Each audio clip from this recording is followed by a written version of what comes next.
Hi, this is Paul, and I've got a couple of special guests on my channel today, one of whom a number of you will recognize as John Van Donk, who's been on a few times, and another friend, Clay Libolt, who is a retired minister in the Christian Reformed Church. And we're going to talk, well, we'll see where the conversation goes, but I think you'll find it interesting. So because John has, I already did, a while ago, John and I did a pretty much an hour-long introduction into John's life and his story, and I'll put the link for that below if you want to see it any further. But John, why don't you at least give a little bit of introduction to yourself for people who don't know who you are? Well, I'm perhaps less a retired minister, although I am retired, but I am a former minister in that I once was a pastor in the Christian Reformed Church, and it is in that capacity that I first met Clay. We were both in Lansing at the same time. And since then, our paths definitely have diverged. Clay having the unbroken tenure as a pastor, and me having had several other careers since then. But my heart has always remained in the role of a pastor in one capacity or another. And so this whole opportunity that you have, Paul, to talk to people on a very personal level about a wide range of topics, that has always fascinated me. And I'm so glad that you invited me to participate in this conversation also. Well, before we go too far, why don't you talk a little bit about this group that you started, that we had a conversation about that, and maybe just touch on that a little bit, because it'll also contextualize you for this conversation. Okay, excellent. Yeah. Well, Paul, of course, has gone far in connecting with thousands of people on his YouTube channel. And eventually that morphed into his role as the pastor of a Discord channel and a particular section of the Discord server called Bridges of Meaning. And so that has become a group where all kinds of people from throughout the world meet to have conversations about a huge range of topics, many of them related to morals and values and scripture and church history and all those kinds of things. I myself have always preferred face-to-face contact for my efforts. And I initially introduced Paul to the concept of meetups for the Jordan Peterson meetup groups. And I did that myself. And Paul, of course, was incredibly successful with his meetup group in Sacramento. And then at one time we talked about, doing a road trip and encouraged all kinds of Jordan Peterson meetup groups all up and down the coast. That didn't happen on account of COVID. But I think that eventually opportunities will arise for people in various locations to begin to meet face-to-face for meaningful and significant conversations about life's issues, perhaps spurred on by Jordan Peterson's first or second book, but if not, for other with other promptings to be involved with one another in the kinds of conversations which you would think would normally happen in a church, but don't always. And so now they seem to be happening kind of on the edge of the church. And Paul came up with this brilliant idea to call that estuary. And so he has an estuary following. And so Paul and I got to talking about this, and I said, well, maybe some of these people that are interested in estuary conversations might want to hone their leadership skills a little bit and be a little bit prepared for the life in the real world when you have to have a space and a time and some refreshments, and you have to have chairs in a circle and actually invite people to come and participate there. And so Paul says, well, that's all good and well, but I have my hands full with all this stuff, and I really don't want to extend myself any further in that kind of training. So I offered to do that. And so now I am the official host of what is called the Estuary Host Support Network. And we invited people in a conversation that we had. We added a little Google questionnaire to it, and we invited people to sign up for that. And lo and behold, 20 people did. And so now the majority of them they have been divided into 3 groups that meet in 3 different time slots, because these are people from throughout the world, so they're all in different time zones. And we do it in English, but there are people from Australia, from Germany, from England. We had somebody sign up from South Africa, but that person has never shown up at any meeting yet. But yeah, and every time zone on the American continent. And so we meet 2 times a month for 2-hour blocks. So that's 4 times 3 groups. They're divided into 3 groups.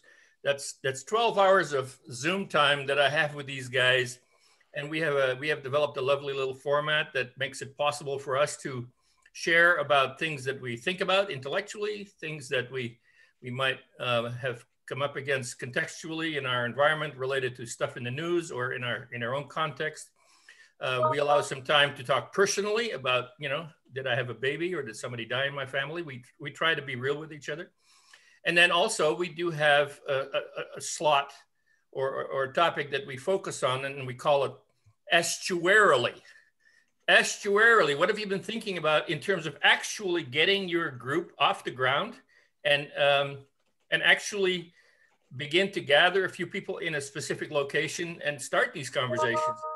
And it is just remarkable how enthusiastic many of these guys are, and how skilled and how gifted, and how much they care. And I'm so proud to be part of that. And so yeah, this is called our Estuary Host Support Network, not to be confused with the Estuary Support Host Network, which is something entirely different. Well, thank you, John. And hopefully John and I have talked about that at some point. We'll want to spend a little bit more time talking about that network and developing it, but that's to come. That's to come.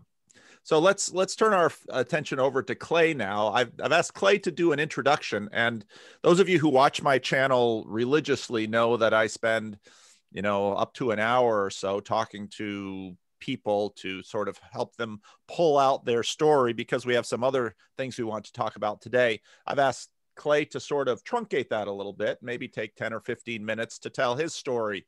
He is now a retired minister in the Christian Reformed Church. Some of you within the Christian Reformed Church will recognize his name, if not know his face.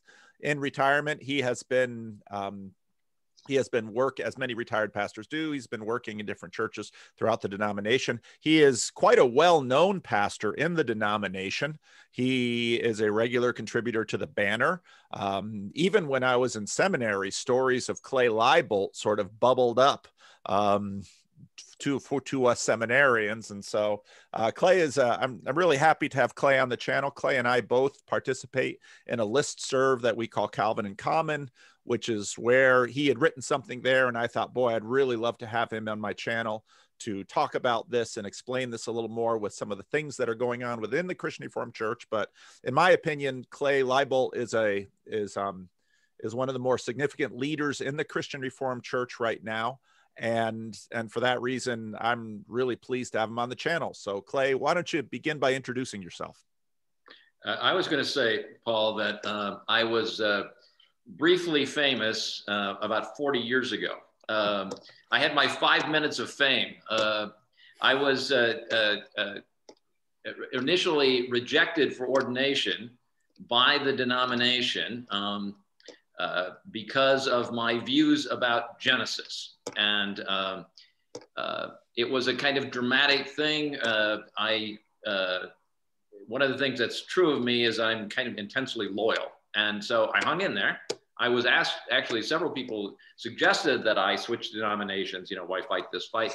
But I stuck it out. And then I came back in 5 years later, so that was 81, 86. I came back and then the Christian Reformed Church accepted me. And when they did, the then editor of the Banner sent me a note, and he said that he had gotten a letter from someone who had asked, did the Christian Reformed Church lower its standards, or did Clay Libolt change his mind? And I said, well, why don't you respond by saying that Clay Libolt lowered his standards and the Christian Reformed Church changed its mind? Fortunately, neither one was published. That's a good answer. That'll give you all a little foretaste of what we're in store for today. So go ahead, Clay. Tell us some of your story. Yeah, so I grew up in a little town in Northwest Washington State, and you know, I guess, you know, just to get a little glimpse of who I am, I tend to be a bit of a contrarian, and that happened already when I was growing up. But I went to Calvin College, and, you know, I remember being in a meeting. It was actually a get-together of some pretty prominent people in the Christian Reformed Church, including the most brilliant professor that I had. His name was Henry Staub. And we were in the basement of another pastor's house. And in those days, everybody smoked, and the place was filled with smoke. And there was an English professor, a man that I had a long relationship with. And he was saying that when he got first, he came from Iowa, when he got first to Calvin, and he started to read in the English, English literature, that it just grabbed him. He felt like he was in the presence of such riches. I had a bit of that same experience, but I had it even more when I went to seminary. And I was in my first year of seminary and learning Hebrew from a professor whose name was John Steck. And John said, why don't you write to the class a small paper on Joshua. We were reading what's called in the Hebrew canon the former prophets. He said, write on the literary shape of Joshua. It never occurred to me that the Bible could have a literary shape. So I read it with new eyes. And when I did, I started to discover some things about the Bible and Joshua in particular. In Joshua, my paper centered on the rocks. There are rocks everywhere in Joshua. Big piles of rocks. You just read Joshua sometime and look for the rocks. And I realized that it was some kind of a literary theme going through the book. And I wrote that in my paper, and it caught me. That the Bible is this beautiful, rich, deep book. So I wanted to study it further. And when I graduated from seminary, I went to the University of Michigan. The person that I knew of there was a Bible scholar whose name was George Mendenhall. And George Mendenhall was, he wrote about, well, he wrote a lot, but he wrote 4 or 5 papers which changed the whole shape of biblical studies. So I studied there, read Hebrew, read Akkadian, the language of Assyria and Babylonia, read Phoenician, and so forth. And I spent a lot of time there. And then I had to do my dissertation. I sort of cruised through all the stuff up through the preliminary exams. And then I had to produce a dissertation, and it took me a long time because I tend to get distracted. And I don't deal well with long deadlines. I like short deadlines. So as I was doing this, I taught at Calvin College and then taught at Calvin Seminary. And then, but these were, you know, these temporary kind of positions. And rather than pursue academia someplace, I moved with my wife. Who had a job working eventually for Michigan Corrections. My wife studied Greek and Latin in Calvin, and that prepared her for a long career as an administrator in corrections. So anyway, I went to Michigan, or I graduated I left Michigan and started getting involved in pastoral work. Eventually made my way to East Lansing, and to a church there, which is River Terrace Church in East Lansing. The then pastor called me up and said, Clay, the associate pastor is leaving. Will you fill in for 3 months part-time? And I just never left. 31 years I was there, mostly as the senior pastor. And then when I retired to move back to this little town, or not to the little town, but to Bellingham, Washington, close to this little town I grew up in. And since that time, I have been interim pastor in that town. I've been interim pastor in Southern California, in Mill Creek, Washington. I had a little stint as a acting principal at the high school that I graduated from. Yeah, so through that all,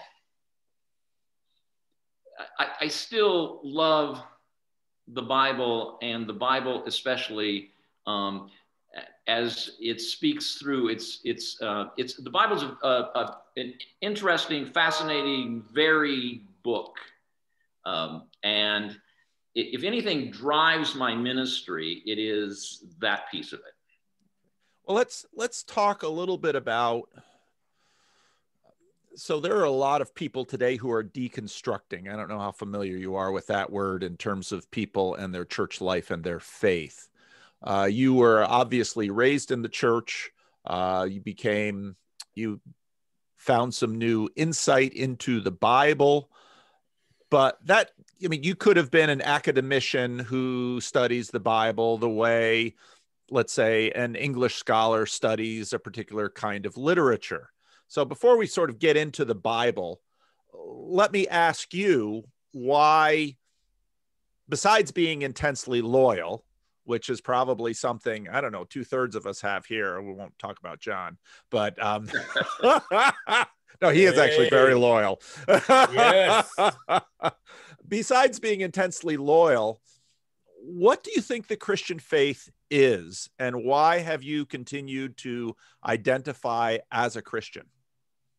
So I have a very good friend, one of my best friends, who grew up with me and who eventually drifted out of the faith and became a Unitarian pastor. And in Unitarian circles, there are people who identify as Christians, people who don't identify as Christians. He probably would not identify as Christian. But we've had a lifelong conversation, and we remain good friends. So why did he end up there and I ended up where I did, in this pretty conservative Protestant church? It's not just loyalty, but for me, a while back, I came up with a metaphor which helped me. And the metaphor was of the cathedral. And so I thought about the faith as a cathedral. And in this cathedral, there are beams, and those might be the articles of the Apostles' Creed, or better, maybe the Nicene Creed, sort of the principal tenets of the church. And then around the outside, like in big cathedrals, there are probably lots of little chapels with people worshiping in them, thinking they're the only people, that's the whole cathedral, but we all know it's not. So for me, that cathedral is a metaphor of the great tradition, a tradition which goes back to the apostles, but through people like Irenaeus. I've just been reading something by Rowan Williams, which raised a theologian I didn't know before, Maximus the Confessor, and stuff. Thomas, Calvin, so forth, on and on. All part of the big cathedral. The choice I think you have is between living in the cathedral or living in the house of your own ideas. If you live in the house of your own ideas, it's pretty small. Of course, it's comfortable because everything is the way you want it, but it's pretty small and it never challenges you. For me, the epiphany moment was when I realized I could walk into the cathedral and I could look up at one of those beams, some doctrine up there, and I could say, you know what, I don't like that one. I don't even agree with it. And it didn't change because it belonged to this great tradition. And there was no reason why Clay Libolt why my opinion about that particular doctrine changed anything at all. It's going to be there after I die. It was there before I, and so, and once in a while, it happens that I look up there and suddenly the thing that didn't make any sense begins to make some sense to me. That would never happen in the house of my own ideas. So I decided that the faith is such a big thing and a spectacularly beautiful thing that I would rather live in the cathedral than live in the house of my own ideas. That for me was a moment of decision. I can talk about other moments. I mean, there's lots of decisions that you make on the way to faith, but that was one of them. Okay, that's helpful. Well, John, I've been, Clay and I've been talking, and you've been sitting there very patiently. I don't know if you have anything you want to say till we, before we go further on into this thing. I don't want to cut you out in any way. No, I mean, your story is very interesting because listening to Clay's, I've never heard Clay's story. I mean, your story evolved quite a bit, and your story has continued to evolve quite a bit. But what strikes me too is that, even your relationship in some ways, Clay, listening to your story, it's the great tradition. John Van Donk's story is sort of, John Van Donk's relationship to his church is in many ways, this is family. I don't know if that's fair, John. I mean, Clay served in John's church. And Clay would know that. Yes. Yeah. So that's part of what's interesting to me here is because it was John who said, I'd really like to have a conversation between you and Clay about some of these things. And I thought, well, that should be interesting because I knew Clay a little bit from this listserv that we have in common. So I don't know, John, if you wanted to interrupt anything or we'll just continue. No, I just want to say that I personally have had, two opportunities in my life to interact with Clay. One was before he was accepted by the denomination, because that's when him and I had a few times coffee back in Lansing. The other was that he was the interim pastor at Crosspoint Church, and I think that his style and his posture went a long ways toward creating a lot of healing and a lot of growth and a lot of renewal in our congregation. And he deserves the utmost respect for his interim skills at that time. And but the other thing too that I kind of want to insert here is this line that those of us who are familiar with Jordan Peterson, this line that he expresses regularly, or did, that we ignore the Bible at our peril. No matter what kind of book it is, no matter how you understand it, no matter what the origins of it were, no matter what value or significance or holiness you attribute to that book, we ignore the Bible at our peril. And I have great memories of Clay preaching with his unique understandings and unique angles and unique appreciation for finer details in the Bible, and be able to extract from it, great life wisdom. And so I'm really honored to be with you guys here right now. So no, I'm not going to interrupt. All right. Maybe. Well, John, I know you well enough to know that you will interrupt, but that's and you should, because so I got to know John, maybe even just for Clay's benefit. Another listserv that I've participated in years is CRC Voices. And that's where John, I don't know how on earth John got into CRC Voices. I'm not really quite sure, but John comes into CRC Voices as, a friend of mine who is a professor at a local college who is fairly new age in terms of his orientation, did the Camino. And John comes into CRC Voices talking about how he did the Camino. And I thought, well, he's got a Dutch last name and he did the Camino, and then he starts taking positions in Voices. And John is one of these thinkers that's sort of all over the map. When you expect he'll be a conservative, he's sort of over here, and you expect he'll be over there, he'll kind of make conservative noises. So John's one of these very creative individuals who sort of marks their own trail, and he's done that quite often. And John has been a huge gift to me over the last 3 years when this video thing started. And John right away was, you got to do a meetup. It's like, I don't know if I want to do a meetup.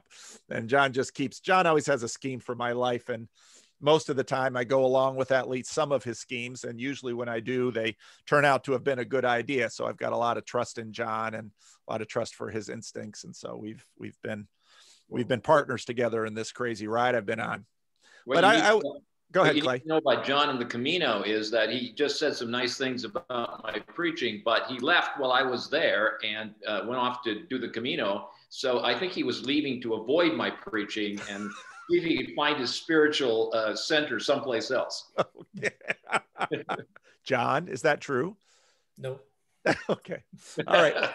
Well, some of this came about because in the Christian Reformed Church, as with the Christian Reformed Church, for those of you who don't know it, is a rather unusual denomination in that it was ethnically sourced by a bunch of immigrants, mostly from Dutch separatists, who came to the United States. And so in many ways, the Christian Reformed Church is right now in the midst of a process of assimilation. And elements of the Christian Reformed Church are sort of tacking evangelical. Some elements are sort of tacking mainline-ish. And what that means for the Christian Reformed Church right now is that a variety of questions regarding the Bible and human sexuality are sort of front and center for the denomination in a number of ways. Some of this came to a head in the denomination's ruling body called the Synod of the Christian Reformed Church. It's binational, US and Canada.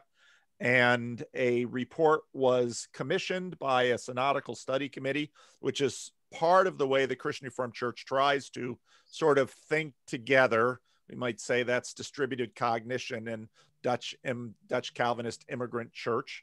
But unlike usually when the Synod of the Christian Reformed Church puts together a study committee, it sort of looks around for seminary professors and other intellectuals in the denomination who can meet together over a couple of years and put together a report that sort of bears witness to the diversity within the denomination.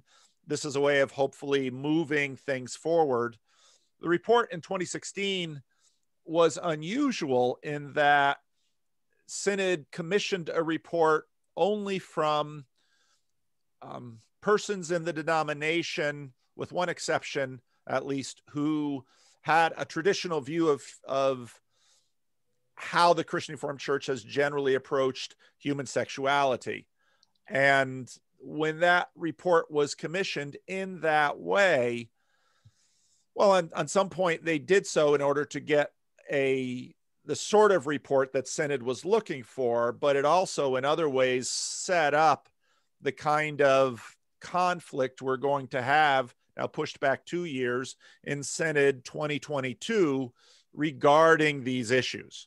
And whatever one thinks about outcomes, and it's very difficult to not think about outcomes politically in a situation like this, just the setup of the report is going to have a fair amount to do with how things play out in the denomination afterwards. And so some of this came up when the report came out in this listserv that Clay and I have in common.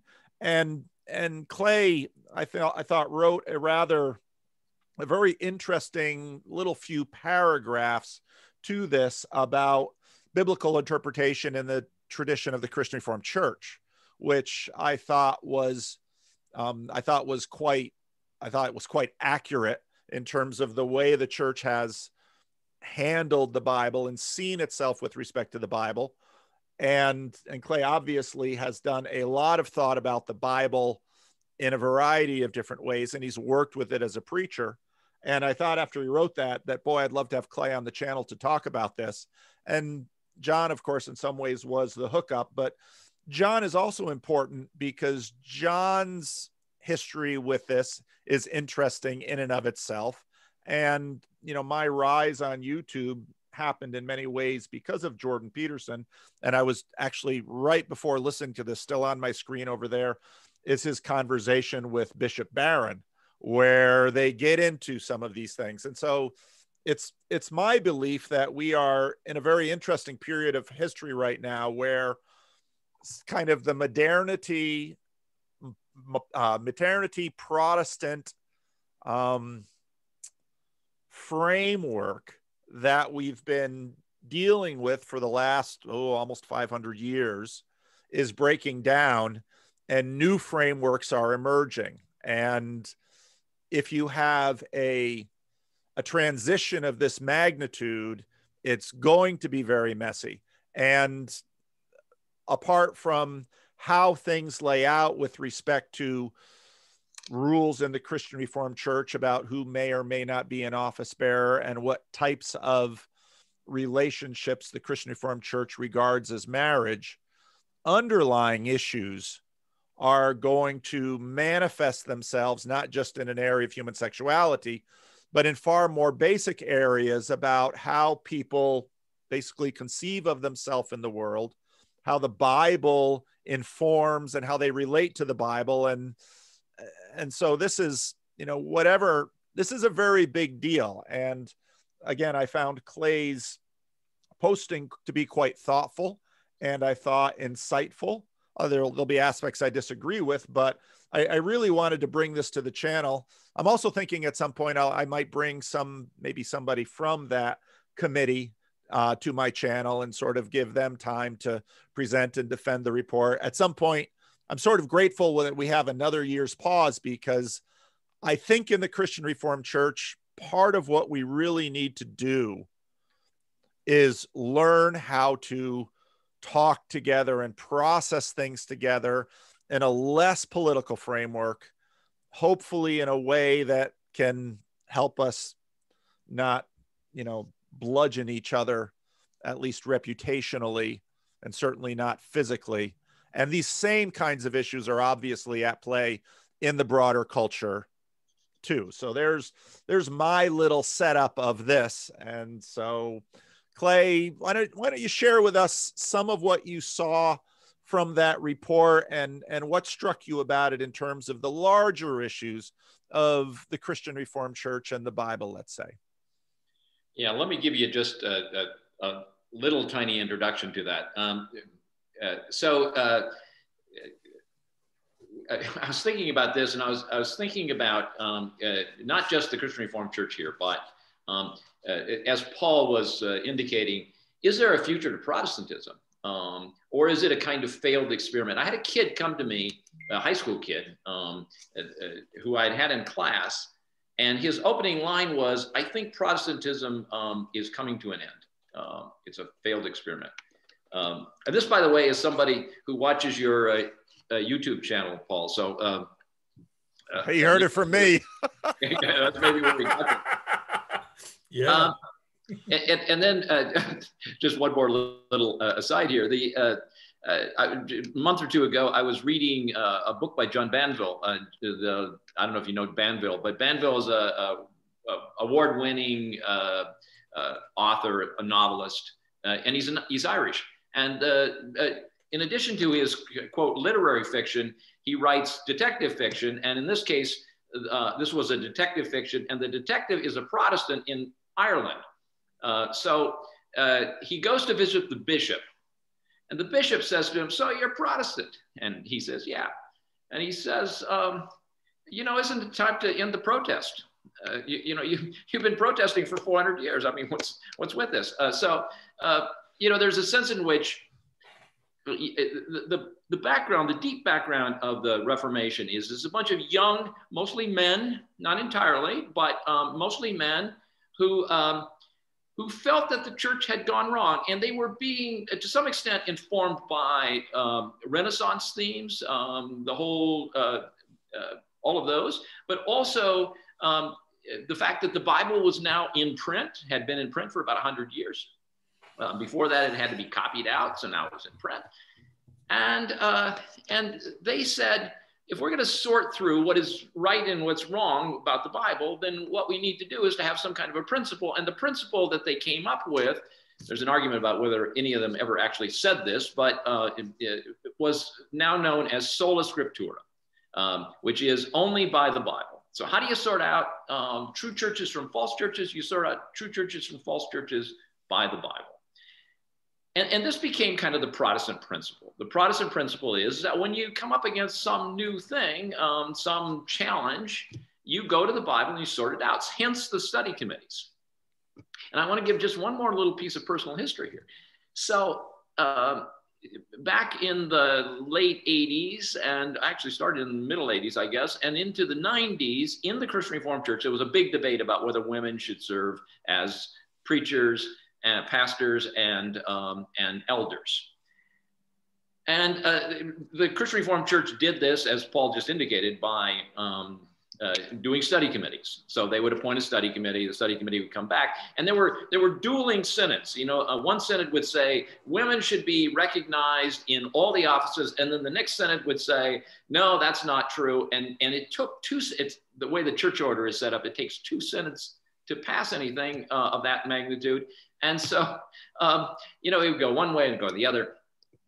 In the middle of this, I was in the middle of this. I was writing overtures and so forth, and doing and arguing it from a biblical point of view. That's how you did it. You know, you said, okay, the Bible says this, and a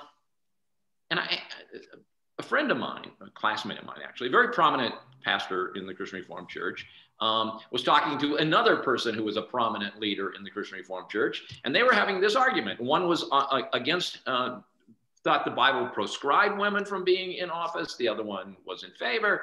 And he said, this friend of mine said to me, and finally we decided to disagree because we couldn't decide on the meaning of one of the prepositions in the Greek. And it just struck me with some force that there were young women who felt like they were called to be pastors, and decisions were being made for them on the basis of Greek prepositions. Now, I know it's not that simple, but that something has gone terribly wrong here. That maybe something which started out as a good idea, you know, these the reformers, Calvin and Luther and so forth, who were trying to think, now what did the early church really look like, and what is the, you know, what's the apostolic witness to that? So let's go back to the Bible and find that out. That now, as that's spun out over the period of time since the 16th century, that maybe it's reached either the end of its power or it's kind of gone wrong. So when I got to this latest report, now this is on issues of human sexuality, but especially same-sex marriage. That's the. I'll put a link to it in the notes. Yeah, and it's called. Here's the title: The Committee to Articulate a Foundation-Laying Biblical Theology of Human Sexuality. Let me read that one more time. A committee to articulate a foundation-laying theology, biblical theology of human sexuality. My question was, can you get a foundation-laying theology of biblical of human sexuality out of the Bible, or are you doing something which in some sense violates the very thing the Bible is? That's kind of my overall question. So I approached it from sort of 4 points of view, and I'll be kind of brief. The first one was, I just asked the question, if you assume everything the committee assumed about how you go about doing this, how committees should decide this. By the way, this report's 175 pages long. If you go about doing that, did they do a very good job of doing the biblical interpretation? And I was kind of distressed to see that I didn't think they did a very good job of that. They missed a lot of points in the text that they were big on. The second thing then was, but what about the assumptions that they bring to their study? Are those valid? And so what they bring to the major assumption that they bring to this is a certain kind of reading of the Bible, and that reading of the Bible says that the whole Bible can be reduced. That's not quite right. The whole Bible can be understood as having 4 movements: creation, fall, redemption, and consummation, the new world. And they focused on the first of those, creation. And in focusing on creation, they believe that God created a set of laws or principles which not only govern the natural world. They use law to talk about scientific, laws, which science doesn't use anymore. But it also provides norms for culture, so that there is a biblical idea of a family. There is a biblical idea of a government, that kind of thing. Now, as multiple wives, no less. Pardon? Be quiet, John. Let him keep going. Yeah, no, John. Wait. John's just adding drama. Multiple wives. Yes. We'll talk to Ann about your. We'll see exactly what we think you're presenting here, John. We'll come back to that, John. I'm just laying out the outline here. So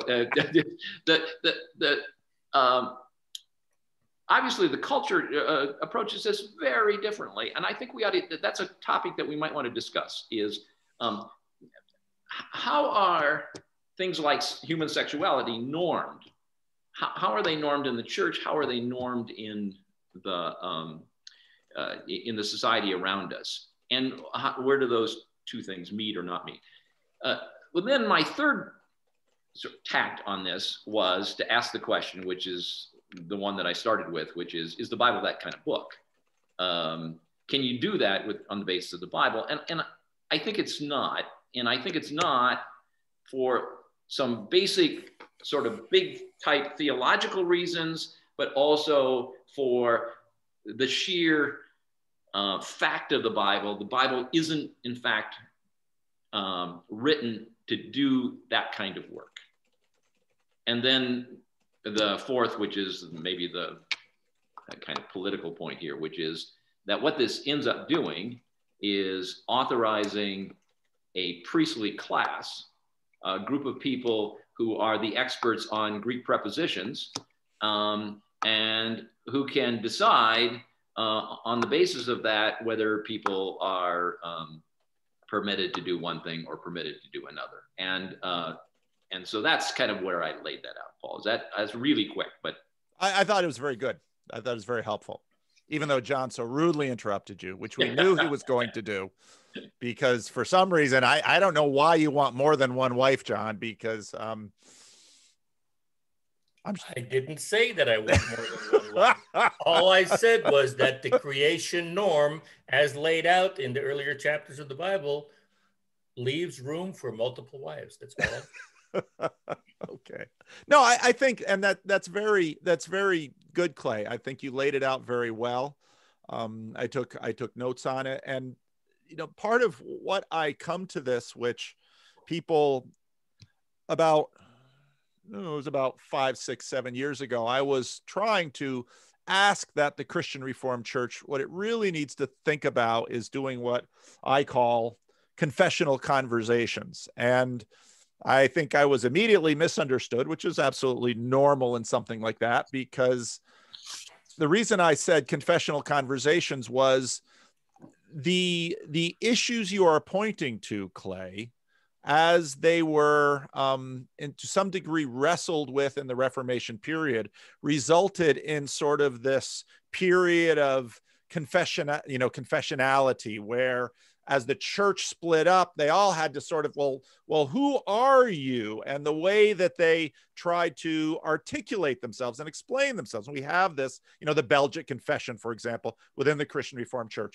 This is who we are, great emperor. Please stop killing us. Well, we're probably not going to stop killing you, and so this confessional thing happened.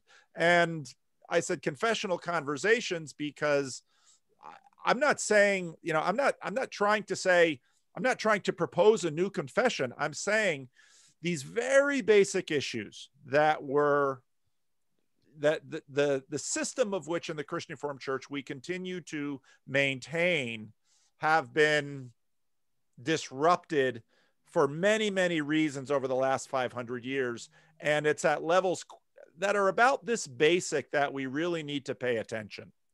And the problem in the Christian Reformed Church was when I said confessional conversations, when I say conversations, everybody on the CRC right says, oh, the left is always asking for a conversation, but it's not real conversation because they just want to get their way.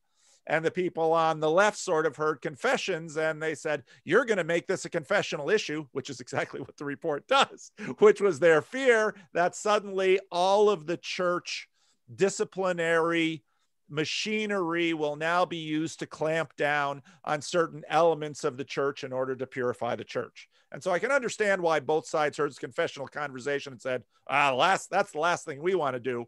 But, you know, and the reason I wanted you here on this channel, Clay, is because these points to me point to that conversation that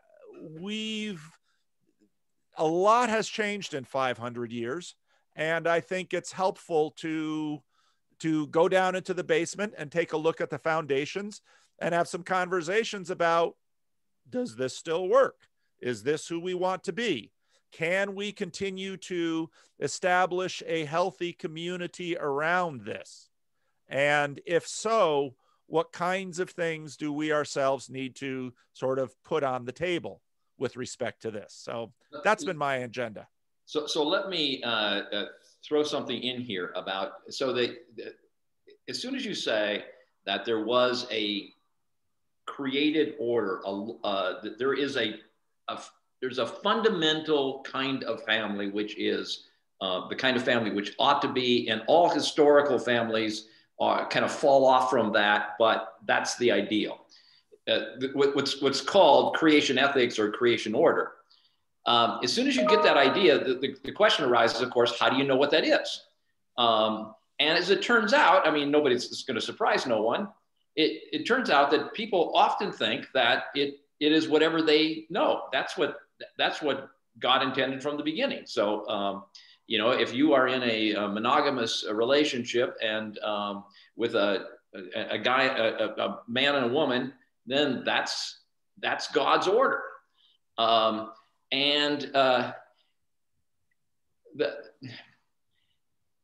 was thinking about, this is a little bit of, I was thinking about the Jonathan Haidt book, the one about the righteous mind. Yes. And the elephant and the rider.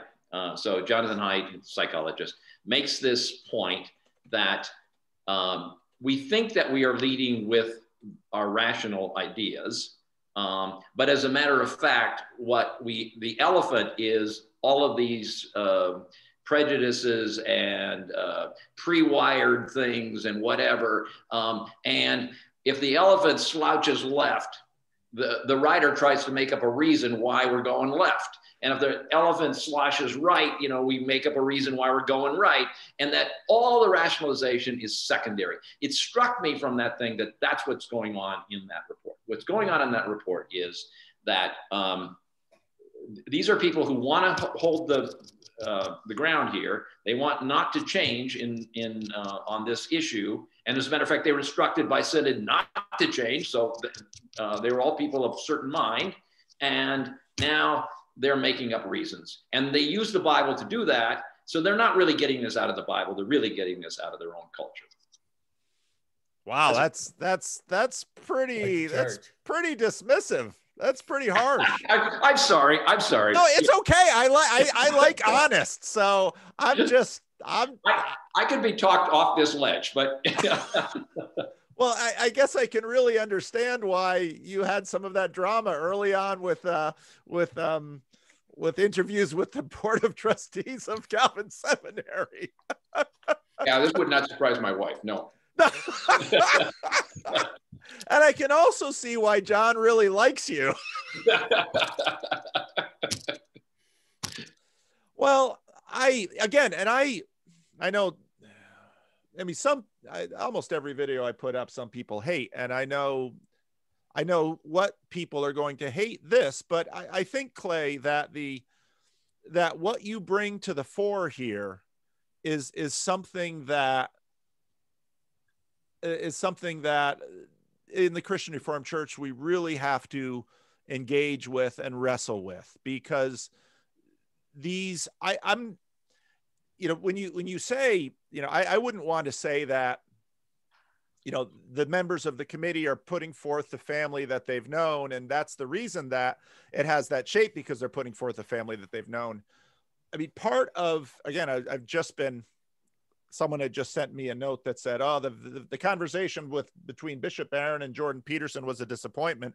I didn't find it a disappointment, because actually about 20 minutes into it, they hit this very topic, and Bishop Barron almost spouted what to me was near Protestantism in terms of his questions about how to read scripture. And Jordan Peterson's retort was pretty much as I would expect Jordan Peterson to retort, which, as Peterson has a much more Darwinian crowdsourced view of history, which would say that, let's say, unlike our tradition, which would say that, well, we can find God's design for the family within scripture. That very much be our tradition. You've got others out there who are saying that there is, in fact, let's say a natural law perspective, there is, in fact, a natural order which can be discerned from creation, structures which fundamentally over the long run, lay themselves out in different ways. So there's actually a lot going on here, but I think... let me back up a little bit. Yeah, go ahead. I wrote a letter to this committee 2 years before the report came out, or more. And what I said to them was this. I said, you're painting yourself into a corner. And the reason you're painting yourself into a corner is because as soon as you assume that the Logos, if I wanted to use the proper theological term here, that the Logos was only in the past, and that everything has been a falling off from that sense, that the structure of the family was set, and then everything since that time has been a falling off from that, you have no room to go. You have no room really for human culture to understand and begin to articulate new ways of existing. You need to also have God not just at the beginning, but you have to have God at the end. And here, I'm feeding into a pretty long tradition in the faith. I mean, I know that sometimes, if I say something like I just said, I come off like, I'm this flaming liberal person, but this is stuff that you can get in Gregory of Nyssa, who says that when God speaks creation, it's not where it starts that is the creation, it's where it ends. My way of doing it, which is much less elegant than Gregory's, is to talk about the God who pushes and the God who pulls. And so the God who pushes is the God at the beginning. You need the God, the creator God, who puts in place the structures. But God also is at the end of history drawing us into new reality. And so in discerning what it is that the Bible is leading us to in all of these issues, we need to pay attention not only to whatever we think was the past that we fell off of, but where we're going, what God is drawing us towards. And of course, that's, the emblem of that in the Bible is that it starts in a garden and ends in a city, so that there's development. And I think most Christian Reformed people have some sense of that. But you lose, in a report like this, the emphasis is so much on creation fall that the whole idea of the kingdom of God as something new, something which you're drawn towards, gets lost. Maybe God is showing us things about sexuality in culture, which we need to learn. Go ahead, John. If I may, I don't know if this is helpful at all, but I have a very vivid memory of being in seminary and in prolegomena to theology, being introduced to the concept of the Hermeneutic Circle. And the Hermeneutic Circle always included reading the text and applying the text and living the text, and then as the renewed community, rereading the text and interpreting the text and applying the text. And I see the spiral before my eyes on the blackboard when Gordon Spikeman put that thing in front of us and said that there is no such thing as a static once for all understanding of the Bible. It is always evolving as the community of faith evolves with it. Now, I'm not trying to promote a, what do you call that? A fluid understanding of the Constitution or a living Constitution. But in a way, our understanding, we are never the same people when we come to this document called the Bible. So it's going to always change. Yeah. Well, actually, John and I had a bit of a conversation on Friday with a couple of other people, and in that conversation, the fact that this same kind of debate is being had in terms of the Constitution in the United States, originalism versus the idea that the Constitution shifts and changes, so anyway, that was raised in the conversation. Well, and again, I think, I mean, I suspect I know which student came to you and talked to you because he's been pretty active in the Discord server, and I know he lives in that small town in Washington. He's a very interesting guy. So again, I very much do see Protestantism, modernity, the American experiment. I mean, those are all part of the same flow of history. And the question then we get to, which, my hope would be, and the reason I do videos like this, which probably are of little interest to my broader audience, but might be of more interest to the people of the Christian Reformed Church that actually watch my channel, of which I'm not sure how many there are. But the questions then revolve around, okay, how do we as a community then process these issues? And, in the case of women in church office, which the CRC did, a generation ago, I was coming up through seminary during a lot of that. And, they were in my household growing up. My parents were very involved. The Christian Reformed Church sort of grabbed onto a political solution, which I think now, a couple of decades later, has demonstrated to be unsatisfying in some ways for both sides. Those who are complementarian in the denomination often continue themselves to feel like second-class citizens because in some ways it's difficult to get a position of high status in the denomination if you are not sufficiently verbally affirming of the use of women's gifts in the church. So complementarians feel like second-class citizens. At the same time, many of the women that I talk to themselves feel like second-class citizens simply by the presence of the complementarians. And often they'll say things like, whenever these higher status pulpits become available and start looking for candidates for senior pastor, women, it's almost always men that take the position, and men continue to be the vast majority of ministers in the Christian Reformed Church. And I look at that and I say, this political solution to a fairly foundational question, we discovered to be expedient, but over the long term, not terribly satisfying. And as there are significant issues to discuss in the realm of human sexuality, I mean, it's an enormously complex subject. And I think in the past, the Christian Reformed Church did try, I mean, even in the 73 report, tried to, we're going to use the best science we can. I mean, at least the Christian Reformed Church hasn't taken more of a fundamentalist tack by closing the door on science and saying just the Bible here. The Christian Reformed Church has been trying to do some things. Increasingly I hear calls for, again, another political solution to this question. But I think, in fact, with this question in particular, there will likely not be any political solution.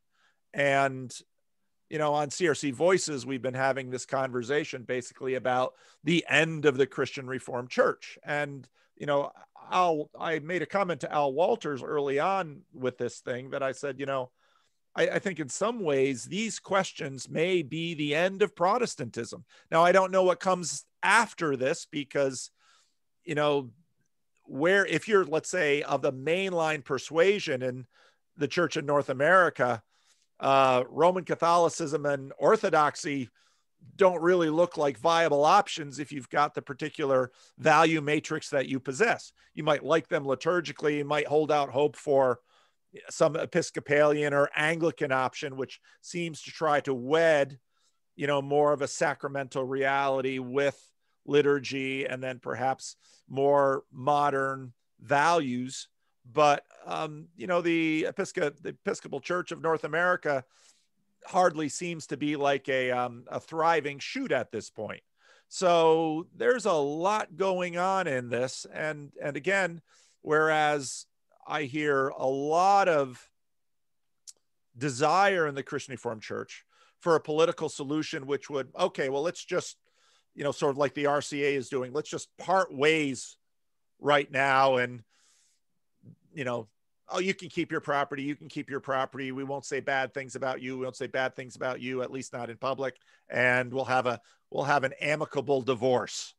I think when issues like this come around, we ought not to waste them on expediency, but we ought, in fact, to say, well, what does this present conflict, what should enlighten us by this conflict right now, and how on earth can we proceed in maybe making use of the difficulties we currently possess? Yeah, so that's I think that's right, Paul. I know enough about the Christian Reformed Church to despair of that happening, but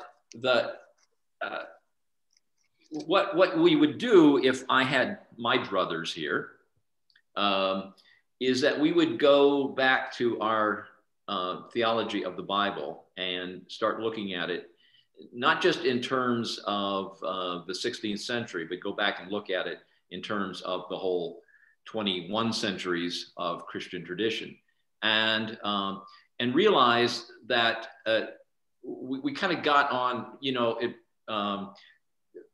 what happened is that in the 16th century, we not only adopted the sola scriptura slogan, but we adopted a set of assumptions which come out of the 16th century, which don't work for the Bible.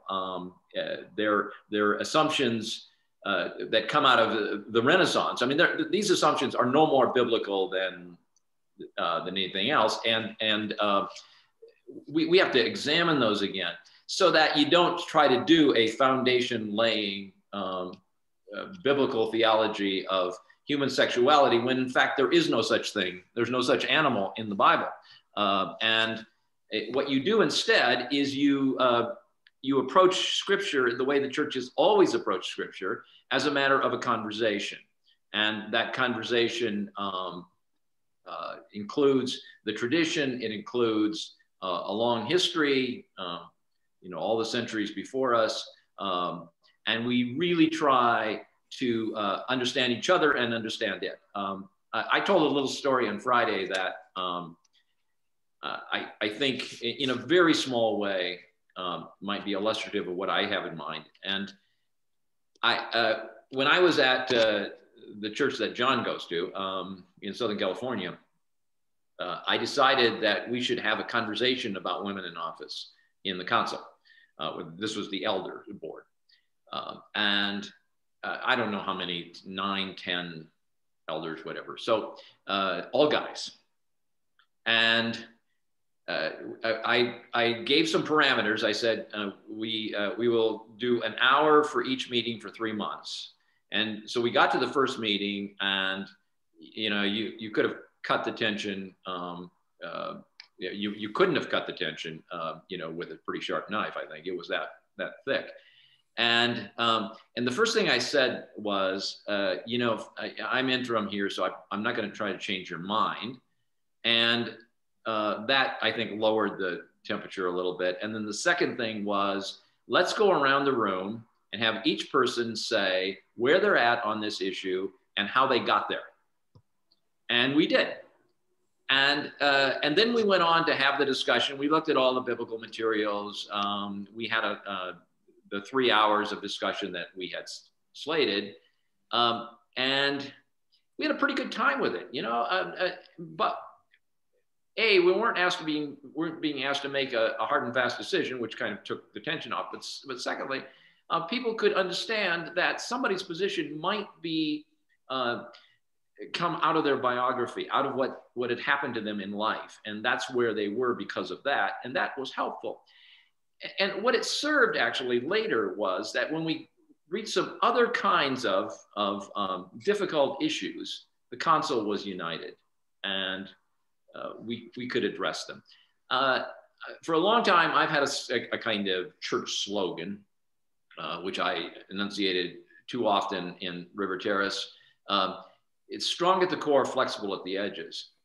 And it's the way you do identity. If you do identity from the edges, then you're constantly policing the edges. You got to police the boundaries. But if you do identity from the center, then you can allow some difference. There was a committee, you know, before the committee, there was a committee from 2013 to 2016, which was entrusted with trying to find pastoral ways to deal with the issue of same-sex marriage, and not change the moral stance, but to figure out ways to give people a little latitude in how they approached it. You know, so that if a pastor, for example, has a daughter who wants to get married to another woman, could he attend? Could he usher? I don't know. Could he read the scriptures? And the Synod made a mash of that thing. They didn't deal well with it. And it's very difficult in synods to deal well with those kinds of things. But that was a moment in which the CRC could have said, you know, let's not change our stance here, but let's figure out ways to deal pastorally with each other about it. And that was left on the table. And now we're going to have to decide whether or not this is an issue of the confessions or not. You know, can ministers be brought up on charges if they do the wrong thing?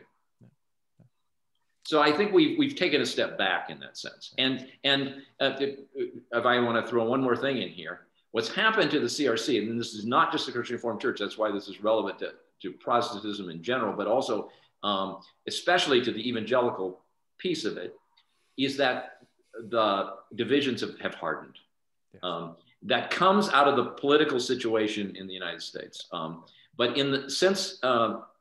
for the last 4 years, those issues have hardened, and now I went back to that church that I did an interim year, and I was at that church for 1.5 years. Went back there. It's a different church because now there are people on two sides. I'm not sure that church is going to hold together. So. Yeah, and John, you wanted to jump in here. Well, it's a while ago already, so we may have passed the point here for that to be relevant, but... Sorry, John. No. You get 3 ministers on, it's going to happen. Yeah. That's the risk of not interrupting, you know? So Please interrupt, John.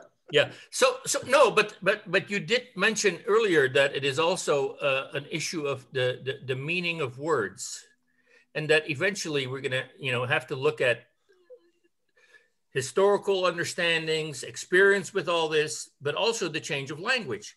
And the little anecdote that you mentioned earlier, we have a friend in common, Clay and I do, who is an attorney, who is in a massive $1 billion labor dispute. And I think it is unions versus a company. I don't know exactly who the parties are, but the company is required to furnish in writing certain records related to pay stub information. And they tripped over the meaning of furnish and the meaning of in writing. A $1 billion lawsuit is now being decided on the basis of the meaning of furnish and in writing. And the way that we talked about that being relevant is that in the end, it is not out of the question that this whole thing with the churches, I mean, we talked about how to be amicable in our divorce and say, you can have the building and we won't talk badly about you. But there are pension plans associated with this thing. There are, you know, pastors who, if they end up on the wrong side of the fence, may find their careers in disarray. And the thing that I found fascinating is that our attorney friend mentioned that in the end, after everybody's, you know, offered their briefs and arguments, the thing is going to get decided by 12 jurors. Wow. 12 jurors are going to decide the $1 billion award. 12 jurors. Now, what is the equivalent of 12 jurors in this conflict that we have right now in the church if we cannot go to, or even if we do go, let's say we do go to the Bible and we end up arguing about the meaning of a Greek, you know, a Greek adverb or a Greek preposition. And so what I'm trying to say is that in the end, we're still going to end up, you know, having the experts duke it out. And if not that, then who are going to be the 12 jurors? So, John, as a matter of fact, if you want to do, if you want to understand the Bible, and you know this, the words are important. It is a matter of the words. That's, you know, it comes down to the words. But if you put the words in the context of, you know, if you make the Bible decide something, which it does, which is, it's not intending to decide. I mean, which was, so I will give you one little example. I hope I can do this quickly from that report. They make a big thing of Matthew 19, which is Jesus talking about divorce. Jesus is asked by a Pharisee what he thinks about divorce, and he quotes from first from Genesis 1, you know, that they were created male and female, and then from, I may have this in the wrong order, but then from Genesis 2, and that the man will leave his father and mother and cleave to his wife, as I recall is the old translation, and the two will become one flesh. And what they absolutely miss in this whole thing is the fact that the context here is John the Baptist and Herod, and John the Baptist criticized Herod's divorce. Herod and Herodias got married. Herodias was his brother's, Herod's brother's, this is the second Herod. This is Herod Antipas. Herod Antipas's brother's wife, and he stole her, or she decided that she liked him. Actually, in Josephus, he blames her, and so she marries Herod, and John the Baptist is asked about it. He gives a not very politically correct answer. He says Herod is wrong about this, and Herod has him arrested, and eventually he ends up getting his head chopped off, right? So now Jesus is standing in the same place, and he's asked basically the same question. And in Mark, which is the earlier of the Gospels, at least if scholars are right, in Mark, Jesus answers it in a kind of, in a very Torah scholar kind of way. He says, so what does the Torah teach you? And they cite Deuteronomy, and he says, well, God did that for your heart. So they have a Torah discussion, never quite touching the issue. Then Jesus removes himself and gathers with his disciples, and then they ask him again about it. And then he says something which could be taken as being critical of Herod's marriage. So all of that just means is that this whole very interesting passage in the Gospels is fraught with what was going on at the time. And then when you start to take that and try to abstract it and make it a ruling on marriage for all time, or a divorce for all time, or a ruling on whether or not you can have same-sex marriage or not, you've taken a beautiful biblical passage and you have used it inappropriately. I think that's my thought there. So if you put the Bible in the context of saying that a preposition from Paul is going to decide whether or not this woman becomes a pastor or not, we've lost the thread. But it begs the question then, if we cannot appeal to specific passages in the Bible, then how does the thing get decided? Exactly. So the Bible, actually, I started to think about this from a new point of view just the last few days, because I've been reading this Rowan Williams book called Christology, the Heart of Creation. And Rowan Williams is the past Archbishop of Canterbury from the Anglican tradition. Brilliant book in which he goes through, he pieces his way through all of those early Christological kinds of discussions. And the question he's asking is about the boundary between the infinite and the finite, in a way that the infinite remains the infinite. So we're talking about the triune God in Rowan Williams' theology here, or theology of the Christian church, and that humans remain human, so that Jesus is fully human, fully divine, right? And what does that mean? And how do we understand that? And what the people through the Byzantine period up in through to Thomas understood was that you can't compromise either thing, the humanity of Jesus or the divinity. And so now, that comes back to the scriptures. If the scripture is, in fact, God's word, as I believe it is, then how do we take the scriptures for what it is, the actual finite, the word used in Christological controversies is hypostasis, the actuality of it. How do we take that and still understand that you cannot understand this book except from the point of view that, at least you can't understand it in Christian tradition, except from the point of view that this is a revelation of God. You need to do both things.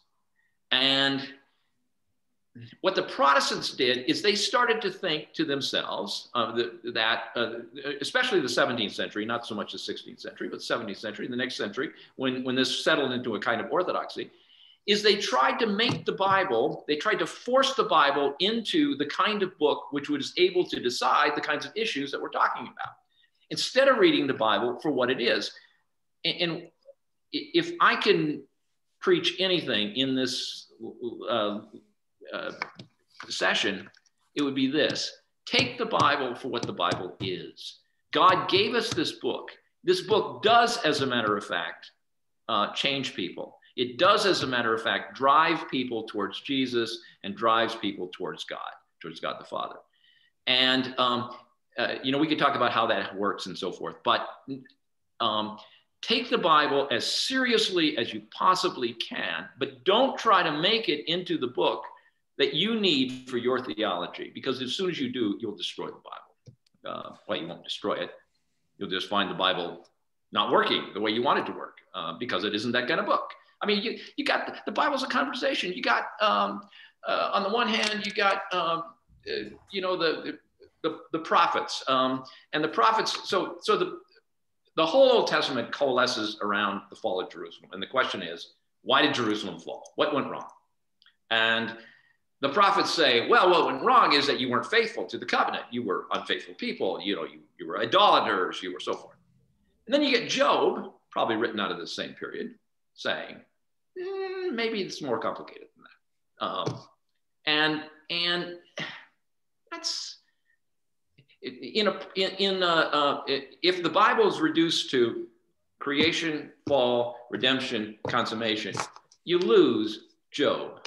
You lose that conversation between, say, Actually, the conversation goes in three ways. You got say Amos. I'll just use Amos. Amos saying, you guys messed up. Then you have Job saying, well, sometimes things happen when people don't mess up.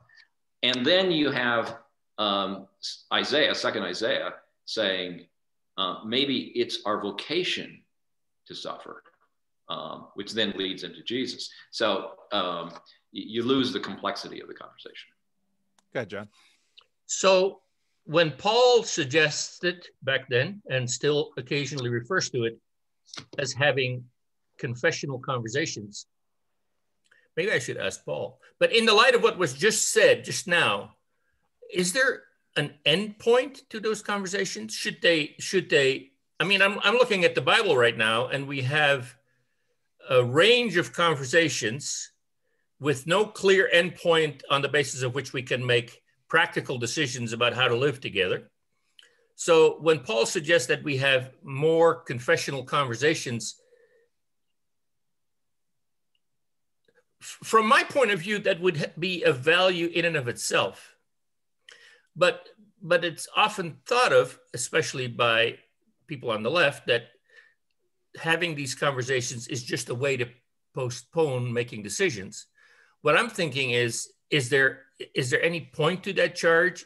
Is there ever an end point to the conversations? Or can we make the case that we can continue the life of the scriptures and continue to be engaged with one another in conversations, perhaps even heated debates in proper Jewish midrash fashion, about the nature of God, the nature of our life on this earth, the nature of the end times, the nature of all kinds of things, and perhaps the conversation will, in its own unique way, yield fruits that may not be the same as saying that they're going to give us the final conclusion of the thing that we're debating. You want to speak to that, Paul? Sure. Let me begin by kind of picking up where Clay left off, because the message he just gave here was, another guy in our little listserv, Raven Lewin. He was my Old Testament professor at Calvin Seminary. David Howard, John Steck. I mean, these were the same guys. All of us know who these individuals were. They were formative in my life. So, the message Clay gave there in terms of, you've got to let the Bible be the Bible. Part of what tends to happen with that, though, is when you read the New Testament carefully, it's very clear that, let's use, for example, Peter preaching in Pentecost. Pentecost is just around the corner, so I'll be leaning towards there. Peter certainly believed, at least via Luke, that Joel was talking about him.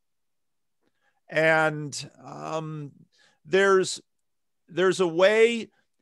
It's easy to say, and I agree with it, that to a certain degree, you have to let the Bible be the Bible. And it's very clear, I think, Clay, you laid it out very nicely, that lately I've been preaching pretty hard. If you want to know how to navigate a culture war, why don't you look at Jesus? Because if you read those Gospels, Jesus is navigating an awfully ferocious culture war that many look at that and say, it's amazing he lived 3 years talking this way.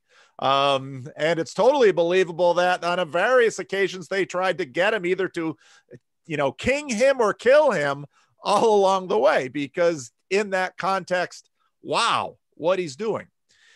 Yet continually what you see with the people of God, especially in this Jewish tradition, the people of the book, is they keep reappropriating these texts.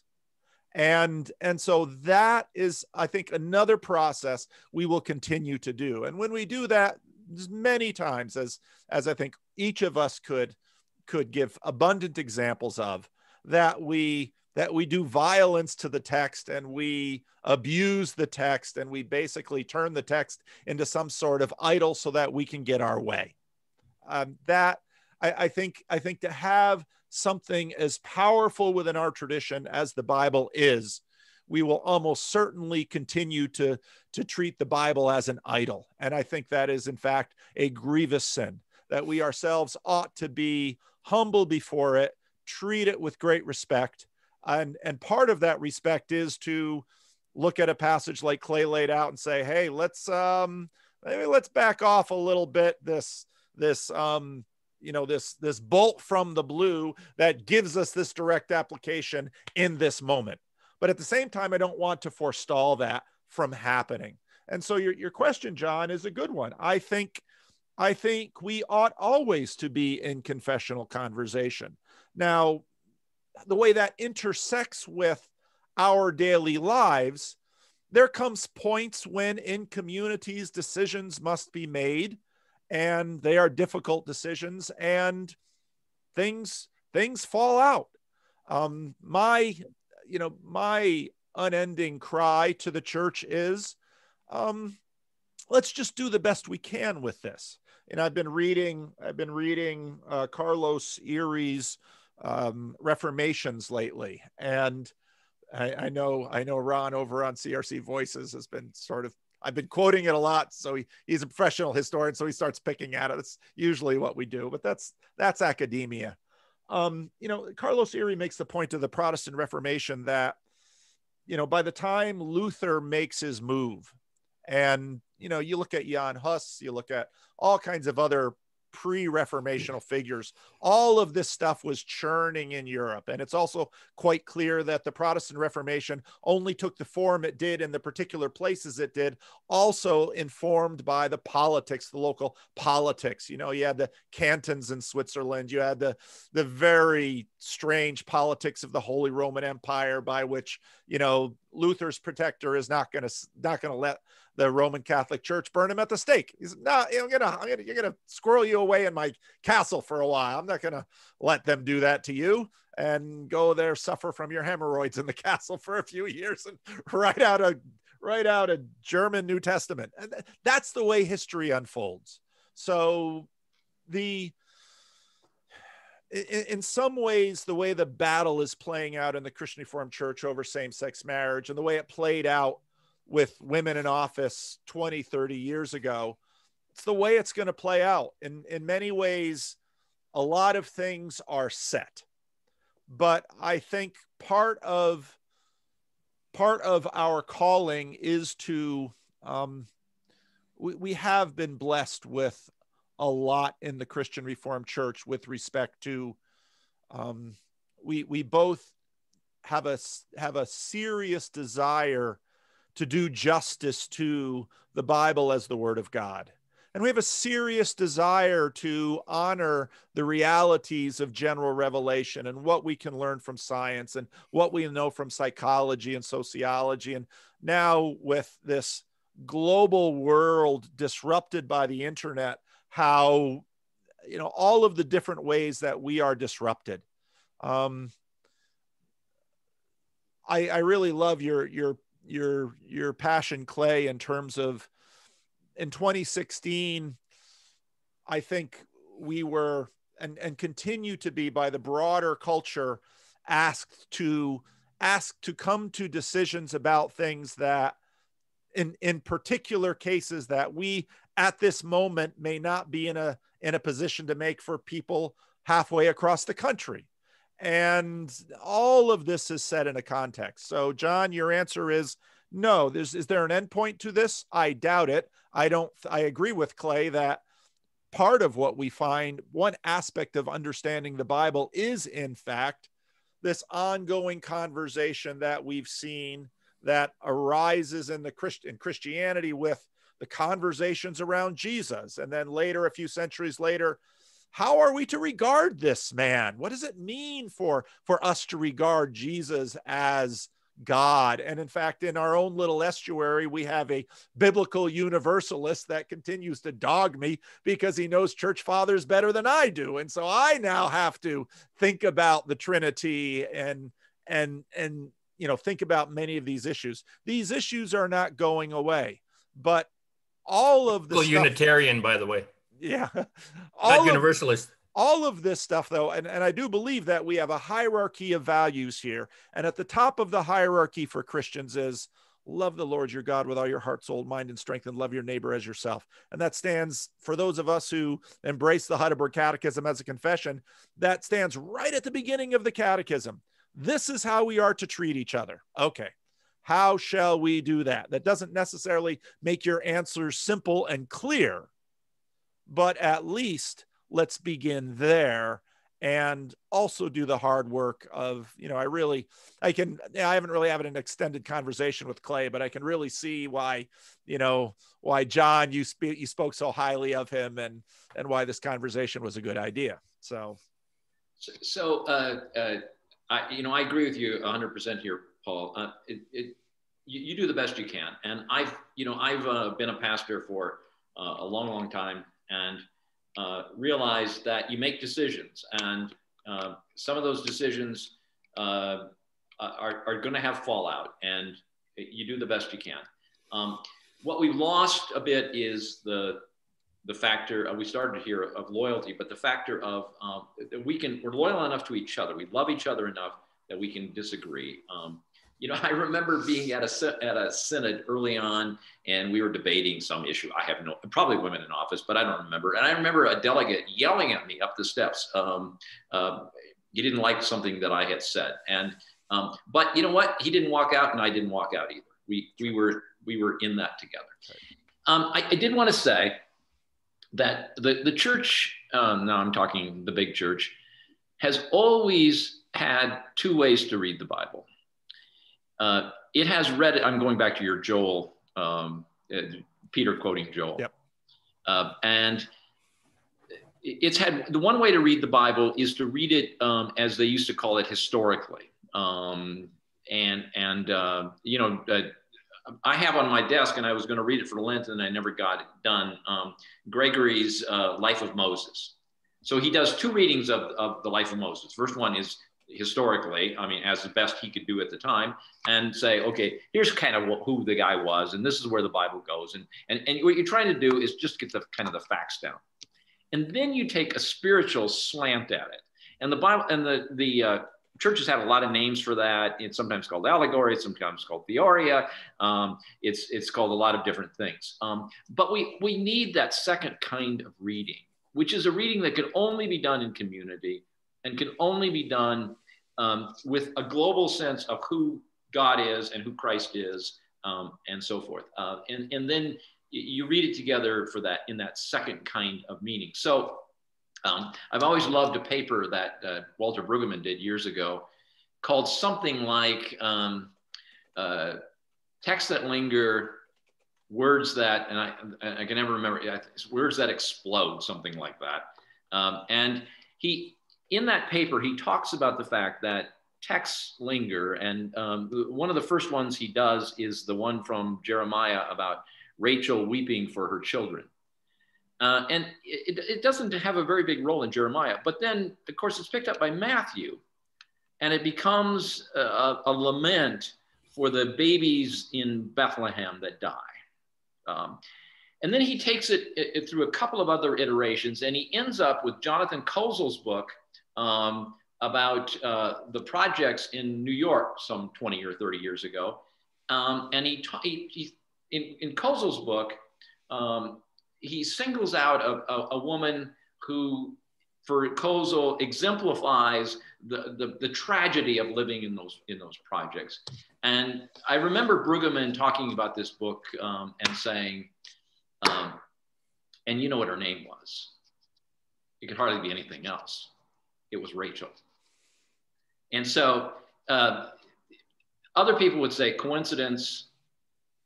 We, Brueggemann, others would say, no, this is God rhyming through time, so that texts linger, but then they get new meaning in new contexts. That's a little bit of, I'd love to do, for example, that Timothy passage about why women shouldn't speak, because I think that's one of those texts that explodes with new meaning in a new context, but I don't think we have time, and I'm not really prepared to do it right now. But the whole idea that we need two ways to read the Bible. We read it not just as a, whatever apparatus we have. That makes a priesthood out of people like me. And I don't want to be a priest in that sense. But then we need that second reading, which the church has always been better at than that first one. before we talked about this, you were going to pick up T.H. Lerman's second book. You know, I haven't read her second book yet. I did read her first book, When God Talks Back. You know, part of what strikes me in you know, Clay, I guess I'm not gonna say I've been around more than you have, because you've certainly been around plenty, but there is a sense that second way of reading, despite the biblicism of evangelicals, Pentecostals, and again, I spent years as a missionary in the Dominican Republic. The average educational level for a Haitian pastor of the people I worked with was a second grade education in Haiti, and, you know, would sit and listen to their sermons, which was a very interesting process, because, you know, sort of uncontaminated by stuff going on in our circles, but lots of stuff going on in their circles. That second way of reading and the biblicism, which is often so poorly done in certain segments of the American church, those things come together too. I mean, just listen to, I mean, how many sermons you hear out there, and, you know, the biblical text is little more than the diving board for whatever it is the pastor really wanted to assault the congregation with that week. And I'm sure each of us have been guilty of that in our own ways too, one way or another. So it's a, you know, it's a very... Let's do the Lerman, the first book, just for a second, because I think what you're pointing out here is something I hadn't really thought of, but I think it's accurate, which is that the church always finds a way to do that second reading. Yes. And just to give a little brief introduction here. So what Tanya Lerman does in this book, she's an anthropologist from Stanford, and she participates in and sits in vineyard churches and studies them like an anthropologist. She's also done some other religions, but that's kind of her prime field work. And what she noticed is that people were not very interested in the history of the text. They were not interested in what I was taught in seminary that you needed to do, you know, to know the Greek and Hebrew and figure out what was going on in the culture at that time. What you do is you put yourself into the story. So Jesus tells us a story, or there's a story about Jesus. You put yourself in the story and you decide, I'm going to be this character in the story or that character in the story. And there's a lot of sermons that do exactly that. I preached a number of them myself. And what Lerman says is that this is a way of escaping from the modernist kind of grip on which says, well, the Bible doesn't mean that. Well, it's a way of spiritually participating in the reality of the Bible by immersing yourself in the story. That's an ancient way for the church to do this. Right. Now, the problem arises, of course, and the reason why you need both readings is because that can kind of go all fluey, you know, and you can end up with people concluding all kinds of crazy things on the basis of the Bible. That's why you need the community and you need the text itself. But at the same time, it recognizes that in this book is alive the Spirit of God, and that how the Spirit of God addresses this word to us is not just something from the past. It's not just something from 2,000 years ago and more, but something that's in the moment. And so maybe the theology of that doesn't always stand up, but it's something the church has done forever. And can't help but do. Go ahead, John. Well, I want to go back to that court case of $1 billion that will be decided by 12 peers.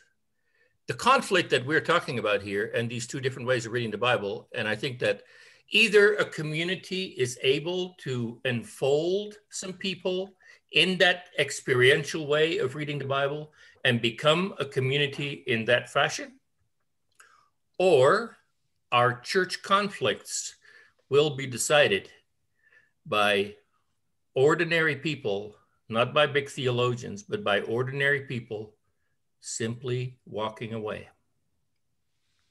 Is already by that. There's a lot of that happening, but I think that what that really means is that that I think there is almost a kind of a metaphor there that the true meaning of the scriptures and its role in our lives are not to be decided by the theologians and the experts, but it will in the end be decided by the way it invigorates communities of real people in real life in the real world. And I think that we don't spend quite enough time looking at that angle, I think. Well, and I'll go a step further. So the conversation I had this morning, I had with, which because it's on Rafe's channel, it'll be later, I had a conversation with Rafe Kelly, who does parkour in the Pacific Northwest. And he's sort of identifying now as a non-theistic Christian. And John Vervaeke, who is a professor at University of Toronto, who has been, a big part of the conversations in my little corner of the internet. Was raised a conservative Christian, rejected it, has been in and out of Neoplatonism, Buddhism, a whole variety of things. Now promoting a religion that isn't a religion. He's a cognitive scientist by trade, addressing the meaning crisis, so on and so forth. So, John was sort of asking Rafe, okay, you call yourself, a non-theistic Christian. Well, Christian got the noun and non-theistic got the adjective. What's with the primacy there? And Rafe lays out something to the degree of,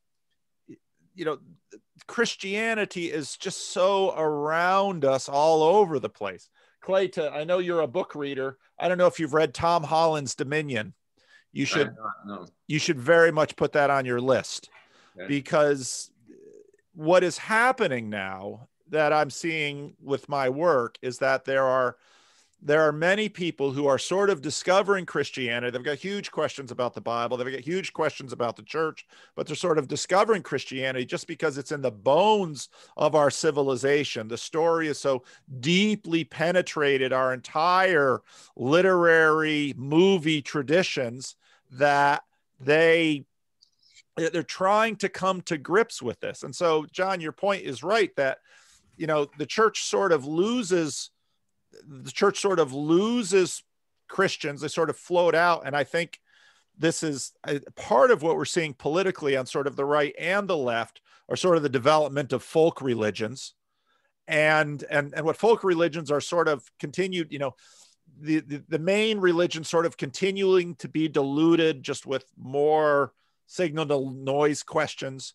And so I think the challenge really is, as for those of us who are preachers and pastors, is to help people connect the dots and help people say, okay, here's where your source material is coming from. You might find it helpful to understand that all of this stuff going on out in the culture, whether it be a continual deconstruction of traditional sexuality, or whether it be questions of how to, of what to do with, let's say, the colonial history of the West and its relationships with race and power, so on and so forth. All of these things are coming out of a wrestling and conversations with a book. And, the history of that is just enormous and far more complex than any of us have life enough to actually track down. But yet, as you said, John, quoting Jordan Peterson, we avoid this book at our peril, because how do we hear that? How do we understand that? And of course, what Peterson was saying is this book is so utterly foundational to almost all of the conversations that we're having. Of course, Peterson comes at it from his sort of his Jungian approach and on and on. But the conversation I had this morning wound up sort of winding up in the same place, where here a guy was raised by people who were sort of on the fringe of, people's movement, hippiedom. He was sort of raised wild in some way, homeschooled, but not in the Christian way, and finds anthropology, finds parkour, becomes a new atheist with Sam Harris, but then sort of Buddhist, but then Jordan. This is what people are making their way through. But the Bible haunts it all, because it's you scratch too far into it and there it is lurking beneath the West. and what churches have been particularly poor at is actually introducing people to the Bible in a way that John Vervaeke said it, I thought, really well this morning, is not, let's see if I can find it, is compelling but not compulsive. And I thought, yeah. And so, for me, what my little journey into YouTube land has brought me is, ways of trying to engage people. And obviously I'm not their pastor. They're completely free. They can just turn me off in a minute if they want to. And so I have to earn my way. I have to earn each additional minute they listen to, because it's more socially anxious to get up out of church and walk out. Usually you just kind of wait until the service is over and disappear. Never come back. And never come back. But, the church has to, in a sense, now, once again, it no longer has the privilege of a position in society that earns it some supremacy, but the church has to find a way to engage in people one at a time or in clumps via social media to say, here is a compelling story. It's a story whose rhyming you have probably always heard. And there's a lot of different versions out of there. Let me see if I can help clarify this for you, up the revolution, reduce the noise, improve the signal, and say, and then even offer a community to say, okay, if you're interested in talking about this together with hopefully people who know a little bit more than just foggy memories of grandma's interpretation, maybe together we can make commitments to each other, build a few things, maybe even make the world a little better place, and we can do this journey together. Again, as you and I have been discovering, John, there's an appetite for that. Yeah, I think that's great. I think the Bible is endlessly fascinating and generative of those kinds of things. If you don't try to put it in a box. And so I'm when I've been preaching lately is if you want to do Christianity in this culture, just start with Jesus. I know there are some reasons why that some people think that that's not, and it's probably not enough, but start with Jesus. And then if you start with Jesus, pretty soon you have to ask the question, so who was this guy? And once you start to answer that question, then you're really tracking with what the church did. So the church is asking that question and trying to figure it out. And I thought Rowan Williams said a brilliant thing. He's in a section that I was reading just recently, which was that the reason why the church didn't throw out the humanity of Jesus, why the Gnostics, of course, tried to throw out the humanity of Jesus, is that he's really just God wrapped up in what looks like human flesh. And he didn't really die on the cross. Actually, Simon died on the cross. It was, Jesus was laughing by the side because he's God, he can't die. The church said the reason why the church could never do that is because they believed fully in the suffering of Jesus, and they could not figure out how to deal with the suffering of Jesus without dealing with his humanity. And they realized that the suffering of Jesus wasn't just the suffering of Jesus, but was the suffering of all people. And as soon as you get to that, you're no longer in a simple world, but you're in a world in which the infinite and the finite meet in that way. So that's terrific. I think we're at a good place to call this session. I'd love to do it again with you sometimes, Clay. This has been tremendous. Yeah. Let's figure it out. I'm always open to it. Good. And Wonderful. John, of course, John and I have another conversation planned too with, I don't know, John's always got me in some scheme, but happily so. Well, thank you, John. Well, this is wonderful, and I'm glad it all worked out. And I think we covered some good territory. I think so too. So I will post this tomorrow morning on my channel, and I'll, I really hope. I do know some CRC pastors. I have this both in audio form, with a podcast, and get that in the link below, because you don't really need the pictures for most of these conversations because it's just us. So for some people, it just works easier on their smartphone to have audio. But I really do hope that my longing, I'm so happy, Clay, that you opened by talking about being loyal, because I am too. I'm the same way. I'm going to stay with the Christian Reformed Church. That's what I want to do. It's my people. Now, if the Christian Reformed Church is no longer there, then I got to make decisions. But for now, these are my people, and I want us to do the best we can within the tradition that we have, which I think has been a really valuable tradition. And it pains me to see it sort of diluted in the probably inescapable assimilation that is happening culturally. But it won't go down without a fight. Right. That's the way I look at it. So thank you both. I'm going to stop the recording.